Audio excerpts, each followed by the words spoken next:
ஸ்ரீ குருப்யோ நமஹ. உலகம் முழுவதும் வாழக்கூடிய நெக்ஸ்ட் ஜென் நேயர்கள் அனைவருக்கும் உங்கள் தாம்பரம் வாராகி ஈசனேசன் சுவாமியுடைய நல்லாசிகள், வாழ்த்துக்கள். ஜெய் வாராகி, ஜெய் ஜெய் வாராகி. தை மாத ராசி பலன்கள். பொதுவாகவே ஒரு மனிதனுடைய வாழ்க்கையில் ரொம்ப கஷ்டப்படுறாங்க ஒருத்தர். அது யாராக இருந்தாலும், ஆணாக இருந்தாலும், பெண்களாக இருந்தாலும், அல்லது அவங்க எந்த பருவத்தில் இருந்தாலும் ஒருத்தர் கஷ்டப்படுறாங்கன்னா ஒன்றும் கவலைப்படாதப்பா. ஒரு பெரியவங்க சொல்லுவாங்க, எல்லாம் தை பிறந்தா சரியாக போயிடும். அது ஒரு கல்யாணம் ஆகிறதுக்காக இருக்கலாம், திருமணத்துக்காக இருக்கலாம், அல்லது ஒரு வேலை வாய்ப்புகளுக்காக இருக்கலாம், அல்லது ஒரு இரண்டாவது திருமணமாக இருக்கலாம். பொண்ணு பார்க்குறாங்க, மாப்பிள்ளை பார்க்குறாங்க, அமையவே இல்லை. இல்லை ஒரு குடும்பம் கஷ்டப்படுது, ஒரு குடும்பம் ரொம்ப வறுமையில் இருக்குது. அப்படி இல்லைனாக்கா ஒரு குடும்பம் நல்லா இருக்காங்க, அவங்க திடீர்னு ஏதேனும் ஒரு சிக்கலில் போய் மாட்டிக்கிறாங்க. அப்போது திடீர்னு ஒரு தொடர்ந்து ஒரு துன்பம், ஒரு வருஷமாக கஷ்டப்படுறோம் சாமி, ஒரு 2 வருஷமாக கஷ்டப்படுறோம் சாமி, ஒரு 18 மாதமாக ரொம்ப வச்சு செய்யுது சாமி அப்படின்னு சொல்லும்போது தை பிறந்தா சரியாக போயிடும். அதை போல் உலகம் முழுவதும் வாழக்கூடிய நண்பு பக்தர்களே, பல எதிர்பார்ப்புகளோடு, பெரிய பெரிய கனவுகளோடு, நீண்ட நீண்ட ஆசைகளோடு இந்த புது வருஷம் பிறந்து, இந்த புது வருஷத்தில் முதல் மாதம் தை மாதம் சூரியன் உச்சம், சூரிய பகவான் மகர ராசியில் சூரிய பகவான் தனக்கு 6-8 அமைகிறார். குரு பகவான் உச்சம் பெறுகிறார். குரு பகவான் வாக்கிய பஞ்சாங்கத்தின்படி உச்சம் பெறுகிறார். ராகு கேது சிறப்பான இடத்துல இருக்கிறாங்க. அப்போ இந்த தை மாதம் யாருக்கெல்லாம் சிறப்பாக இருக்கும்? அரசு ஊழியர்களுக்கு சிறப்பான சனி சூரியன் சேர்க்கை. இந்த சனி சூரியன் சேர்க்கை சேர்ந்ததுன்னா அரசாங்கம், அரசு வேலை செய்யக்கூடியவர்கள், அரசியல் நண்பர்கள், ஒரு கவுன்சிலராக இருக்கீங்க, ஒரு வார்டு கவுன்சிலராக இருக்கீங்க, இல்லைனா ஒரு மேயராக இருக்கீங்க, அதெல்லாமே அரசு பதவி தான். சனி சிறப்பாக இருந்தால் அவங்க மேயர் பதவிகளில் கூட அவங்க இருப்பாங்க.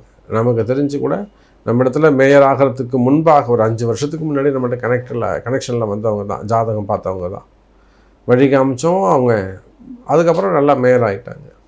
இன்னும் கூட நன்றி விசுவாசத்தோடு ஒவ்வொரு வருஷமும் அவங்க டச்சப் வச்சுப்பாங்க. சாமி இந்த வருஷம் நான் என்ன பண்ணணும், 26க்கு என்ன பண்ணணும், 25க்கு நான் என்ன பண்ணணும்னு ஒன்று கேட்டு செய்வாங்க. அப்போ அதே போல் இந்த 2026 அரசாங்க ஊழியர்கள், அதாவது கவுன்சிலர்களாக இருக்கலாம், எம்எல்ஏக்களாக இருக்கலாம், இல்லை மேயராக இருக்கலாம், மாவட்ட செயலராக இருக்கலாம், ஒன்றியம் போன்ற பதவிகளில் நீங்கள் இருக்கலாம். அரசாங்க பதவிகள் அல்லது துறை ரீதியான பதவிகள், போஸ்டிங்ஸ், அல்லது இதை குழு தலைவர்களாக இருக்கலாம். அதே போல் டாஸ்மார்க்கில் ஒர்க் பண்ணக்கூடியவர்கள், அந்த நீர் ராசியில் நீரும் நெருப்பும் அங்கே ஒன்று இணைகிறது, நிலம் சம்பந்தப்பட்டது. டாஸ்மார்க்கில் ஒர்க் பண்ணக்கூடியவங்க, பிடபிள்யூடியில் ஒர்க் பண்ணக்கூடியவங்க, ஃபினான்ஸ் அங்கே அந்த செக்ஷனில் ஒர்க் பண்ணக்கூடியவங்க, சட்டத்துறை, சட்டம் ஒழுங்கு அந்த மாதிரி அந்த துறையில் ஒர்க் பண்ணக்கூடியவங்க, கலால் துறையில் ஒர்க் பண்ணக்கூடியவங்க, காவல்துறை அதிகாரிகள், டெண்டர் பிஸ்னஸ் எடுத்து செய்யக்கூடியவர்கள். அப்போது பொதுவாக அரசு அதிகாரிகளுக்கு இந்த தை மாதம் சிறப்பானதாக அமைகிறது. இடமாற்றங்கள், ப்ரமோஷன்ஸு, அல்லது எதிரிகளால் வரக்கூடிய தொந்தரவுகள், இவை எல்லாமே இந்த தை மாதத்தில் உங்களுக்கு கிளியராக போகுது. அப்போ ஒவ்வொரு ராசிக்கும் இந்த புது வருஷம் பிறந்ததுக்கு உங்கள் ஒவ்வொரு ராசிக்கும் எப்படி இருக்குன்னு பார்த்துடலாம் பாருங்க. அன்பார்ந்த சிம்ம ராசி அன்பர்களே, சிறப்பான யோகம். சிம்ம ராசிக்கு என்ன பிரச்சனை? அஷ்டம சனி போச்சுனாக்கா ராகு கேதுவால் வந்த பிரச்சனைகள். நிறைய சிம்மராசி அன்பர்கள் இந்த கணவன் மனைவி பிரிஞ்சிருக்கிறாங்க. ஒன்றுமே இல்லை, ஒரு சிம்மராசி ஒரு அன்பர், நமக்கு தெரிஞ்சு ஒரு சிம்மராசி ஒரு அன்பர், சினிமா துறையை சார்ந்தவங்க, நெருங்கிய நண்பர். நிறைய நீங்கள் இப்போ நியர்பையாக டிவியெல்லாம் கூட பார்த்துருப்பீங்க. அந்த அம்மா நல்லா குடும்பம் பண்ணிகிட்டு இருந்தாங்க. டக்குன்னு ஒரு தேவையில்லாத ஒரு காவல்துறை அதிகாரியோட ஒரு தொடர்பு ஏற்பட்டு அவங்க பிரிஞ்சிட்டாங்க. இவர் என்னென்னவோ முயற்சி எடுக்கிறார், ஒன்றுமே முடியல. அப்புறம் கடைசியாக நம்மக்கிட்ட வாராகிகிட்ட கேள்விப்பட்டு நம்மக்கிட்ட வந்தாங்க. வாராகி ஆசீர்வாதம், இன்றைக்கி அவங்க சேர்ந்துருக்கிறாங்க. அப்போ அந்த மாதிரி எப்பேற்பட்ட வசிய பிரச்சனைகளாக இருக்கலாம், அல்லது மனமாற்றங்களாக இருக்கலாம், கால மாற்றங்களாக இருக்கலாம், கிரக கோளாறாக இருக்கலாம், நேரம் சரியில்லாமல் இருக்கலாம். இது அஷ்டம சனியின் பிரச்சனைகளாக இருக்கலாம், அல்லது ராகு கேதுவால் வந்த விபரீத பிரிவுகளாக இருக்கலாம். இந்த விபரீத ராஜயோகம்னு சொல்லுவாங்க, அதை போல் விபரீத அவயோகம். இந்த ராகுவும் கேதுவும் தலையிட்டுட்டாங்கன்னா நல்லா போயிட்டு இருக்கு, ஸ்மூத்தாக போய்கிட்டே இருக்கும். திடீர்னு அப்படியே திருப்பத்தில் விட்டுடும். எனக்கு தெரிஞ்சு சிம்மராசி என்பவர் நல்லா சிறப்பாக இருந்துட்டாங்க, நல்லபடியாக போயிட்டு இருந்தது. ராஜாவாக, ஊருக்கே ராஜாவாக இருந்தார், சக்கரவர்த்தியாக இருந்தார். ஒரு நாள் திடீர்னு இந்த முதுகு வலிக்குதுன்னார். வேறு ஒன்றுமே சொல்ல, முதுகு வலிக்குது அப்படின்னார். அப்படியே சுற்றி சுற்றி வலிச்சிருந்த பிறகு கிட்னி எஃபெக்ட் ஆகிடுச்சு அப்படின்ட்டாங்க. இத்தனைக்கும் நல்லா பேசிக்கிட்டு இருக்காரு, நல்லா டீ சாப்பிட்றாங்க, நல்லா நம்மளோட சேர்ந்து இருக்கிறாங்க. பை செகண்டு அவங்க ஃப்ராக்சர் ஆஃப் செகண்ட் அவங்க எல்லாமே மாறிப்போச்சு, சூழ்நிலைகள் மாறிப்போச்சு. இதுதான் சிம்மராசி. அப்போ இதை போல் உடல்நிலை குறைகள், உடல்நிலை ஆரோக்கியங்கள், இந்த உடல்நிலை ஆரோக்கியத்தினால் வரக்கூடிய கஷ்ட நஷ்டங்கள் ஆயுள் பாவம் சம்பந்தப்பட்டது. ஆயுள் பாவம் ரொம்ப முக்கியம், கவனிக்கணும், பரிகாரங்கள் செஞ்சுக்கணும்.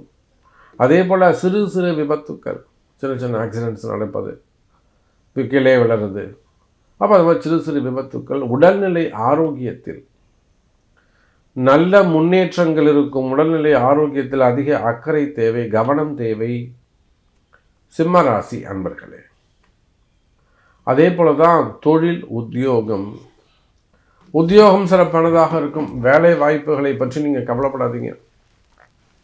வேலை வாய்ப்புகள் சிறப்பானதாகவே இருக்கும். வேலையில் நிறைய இடமாற்றங்கள் வரப்போகுது. சிம்மராசிக்கு வேலையில் நல்ல இடமாற்றங்கள் வரப்போகுது. வெவ்வேறு ஊர்களுக்கு செல்லக்கூடிய, வெளிநாடுகள் அல்லது வெளி மாநிலங்கள் செல்லக்கூடிய வாய்ப்பு. கொஞ்ச நாள் குடும்பம் இங்கே இருக்கட்டும், நீங்கள் போய் முதல்ல செட்டில் ஆகுங்க, அப்புறம் குடும்பத்தை போய் கூப்பிட்டு போய்க்கலாம். இல்லை போகும்போதேவும் நீங்கள் வீடை அழைச்சிட்டு போகிறதா இருந்தாலும் அழைச்சிட்டு போகலாம். அப்போது சிம்ம ராசி அன்பர்களுக்கு இடமாற்றங்கள் உண்டு. அதே போல் தொழில் மாற்றங்கள் உண்டு, வேலை மாற்றங்கள் உண்டு. இப்போ தான் சாமி நான் வேலைக்கு அதாவது நீங்கள் இந்த ஆகஸ்ட்டுக்கு பிறகு வேலை மாறி இருப்பீர்களே, ஆனால் இனிமேல் நீங்கள் வேலை மாறக்கூடாது. நான் மார்ச்லேருந்து இன்னும் வேலை மாறல சாமி, இப்போ மாறலாமான்னு கேட்டால் மாறிக்கோங்க நான் சொல்லுவேன். அப்போ இந்த கால அளவு ரொம்ப முக்கியம். இதெல்லாம் ஒரு ஜோதிட கணக்கு, ரகசியம். அப்போ எதுக்கும் ஒரு முறை நீங்கள் ஜாப் சேஞ்ச் பண்ணுறதா இருந்தால் ஒரு ஜோதிட ஆலோசனை எடுத்துக்கொள்வது சிறப்பு. நான் சாமி நான் இதை செய்யலாமா, நான் ஜம்ப் பண்ணலாமா, நான் வேலையை விட்டு மாறலாமா, வேறு கம்பெனிக்கு போகலாமா? சரி, நான் அவங்கள நம்பிக்கையோடு அங்கே நிறைய சிம்மராசி என்பர்கள் இங்கே நல்ல பொசிஷனில் இருப்பாங்க. பட் ரொம்ப ஸ்ட்ரெஸ்ஸாக இருக்கும், லாங் டைம் இருப்பாங்க. அப்போ திடீர்னு ரெகக்னைஸ் இல்லாமல் இருக்கப்பட என்ன பண்ணுவாங்க, புது இடத்துல போய் ஜாயின் பண்ணுவாங்க. சேலரி கம்மி, நல்ல ரேங்க்கு கம்மியாக இருந்தால் கூட நிம்மதியாக இருக்கான்னு போவாங்க.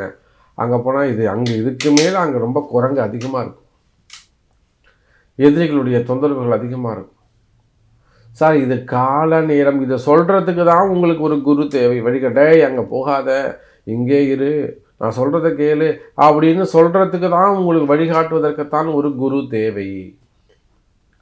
அப்போ சிம்ம ராசி என்பது இது போல் சிறு சிறு தவறுகள் செய்திருப்பீர்களே ஆனால் லைஃப்பில். ஆமாம் சாமி நீங்கள் சொல்கிறீங்க, நான் கேட்கல, சின்ன சின்ன மிஸ்டேக் நான் செஞ்சுட்டேன் சாமி, பட் இப்போ ஃபீல் பண்ணுறேன். அப்போ திரும்பவும் உங்களை நல்ல இயல்பு நிலைக்கு, நார்மல் பொசிஷனுக்கு நான் உங்களை கொண்டு வரணும். அந்த பொறுப்பு இருக்குது. கவலை வேண்டாம் சிம்மராசி என்பர்களே, மீண்டும் உங்கள் வாழ்க்கை இயல்பு நிலைக்கு திரும்பவும் அந்த பழைய மகிழ்ச்சியான ஒரு வாழ்க்கை, ஏழ்மையான சூழ்நிலை, வருமானம் கம்மியாக இருந்தால் கூட ஒரு மகிழ்ச்சி இருந்திருக்கும் பார்த்தீங்களா, சந்தோஷம் இருந்திருக்கும் பார்த்தீங்களா. இழந்த சந்தோஷத்தை நீங்கள் மிஸ் பண்ண அந்த ஹாப்பினஸ், அதையெல்லாம் மீண்டும் கிடைக்கக்கூடிய அற்புதமான வாய்ப்பு உண்டு. கவலை வேண்டாம், மகிழ்ச்சியான வாழ்க்கை அமையும். சிம்ம ராசி அன்பர்களே, நம்பிக்கை முக்கியம். அப்போ இந்த தை மாதத்தை பொறுத்தவரையில் 5-8 முழு பாவியாக அமைகிறார். யாரு? குரு. அந்த 5-8 குரு பகவான் 12ஆம் இடத்தில் மறைந்து 12ல் மறைஞ்சு நிலையான 6ஆம் பாவத்தை பார்த்து, அதனால தான் சொன்ன அந்த நோய் நொடிகள் இருக்குமே ஆனால், அல்லது திருஷ்டிகள் அதிகமாக இருக்குமே, கண் திருஷ்டிகள் அதிகமாக இருக்குமே, ஆனால் அந்த திருஷ்டிகள்லாம் விலகும்னு எப்படி சொன்னோன்னா இதுதான் காரணம். திருஷ்டிகள் எல்லாம் விலகி சிறப்பான முறையில் இருக்கும். இன்னும் சொல்லப்போனால் இடதுருமை சிம்ம ராசி என்பர்களே, வேலை வாய்ப்புகள் சிறப்பானதாக இருக்கும், உத்தியோகம் சிறப்பானதாக இருக்கும், தொழில் அமைப்புகள் பிஸ்னஸ் சிறப்பானதாகவும், வேலையோ தொழிலோ ஏதேனும் கஷ்டம் இருக்குமே ஆனால், கவலைகள் இருக்குமே ஆனால், பயம் இருக்குமே ஆனால், வீண் குழப்பம் இருக்குமே ஆனால், தொழில் செய்கிறீங்க, ஒரு பிஸ்னஸ் பண்ணுறீங்க, ஒரு ஃபேக்ட்ரி வச்சு ரன் பண்ணுறீங்க, பெரிய அளவில் பிஸ்னஸ் பண்ணுறீங்க, அதில் ஏதோ சம்திங் ஒரு பயம் இருக்குது, ஒரு ஃபியர்னஸ் இருக்குது, ஒரு கன்ஃபியூஷன்ஸ் இருக்குன்னா இமீடியட்டாக ஒரு அப்பாயின்மெண்ட் வச்சுக்கிறது நல்லது, ஒரு கன்சல்டிங் வச்சுக்கிறது நல்லது. அதுதான் சிம்ம ராசிக்கு தற்போது இருக்கக்கூடிய கால சூழ்நிலை. அதுக்கு என்ன பரிகாரங்கள் செய்யணும், வழிபாடுகள் செய்யணும், இதையெல்லாம் அறிந்து செய்வீர்களே ஆனால் நீங்களும் ஒன்றும் கஷ்டப்படணும்னு அவசியம் கிடையாது. கஷ்டப்படணும்னா கஷ்டப்பட்டுனே இருக்கணுமா என்ன? அது எப்படியோ உடம்பு சரியில்லாம் டக்குன்னு ஒரு டாக்டரை பார்த்து நம்ம சரி பண்ணிக்கிறோமோ, அதே போல் ஒரு கன்சல்டிங் வச்சுட்டு உங்கள் பிறப்பு ஜாதகத்தை கொடுத்து, சாமி எனக்கு இதுதான் சூழ்நிலை, சரி இதை கொஞ்சம் கிளியர் பண்ணி கொடுங்க, என்ன பூஜை சொல்லிங்கன்னா நான் செய்கிறேன் அப்படிங்கிற மாதிரி அதை எடுத்து செய்வீர்களே ஆனால் இந்த 2026 வருடம் முழுவதும் உங்களுக்கு ஒரு ஹாப்பியாக கலர்ஃபுல்லாக நீங்கள் நினைப்பதை போல உங்கள் கஷ்டத்தில் இருந்த கஷ்டங்கள் எல்லாம் விலகி நிம்மதியான வருஷமாக இந்த தை மாதத்துலேருந்து உங்களுக்கு அடுத்து நல்லதே நடக்கும். உங்கள் கஷ்டங்கள் எதுவாக இருந்தாலும் விலகும், கவலை வேண்டாம், பரிகாரங்கள் உண்டு. சிம்ம ராசி அன்பர்களே.